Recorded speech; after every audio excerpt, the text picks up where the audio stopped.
How to change the language on iPhone. Hey everyone, welcome back. In this video, I will show you how can you change your iPhone system language without changing your keyboard language. So let's get started. First, open the Settings app. After you open Settings, simply tap on General. Now from the General, you'll have to scroll down and tap on Language and Region. From here, you can get the option for adding a new language or you can change it from here. Now from here, you can choose the new language you want to add.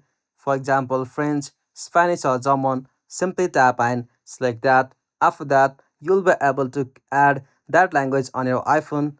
Your keyboard language stays the same unless you manually change it under. Simply for that, you can swipe it from your keyboard. And that's it. This is the easiest way to change language on your iPhone. If you found this video helpful, please make sure to like and subscribe for more iPhone tutorial like this. Thanks for watching. Have a good day.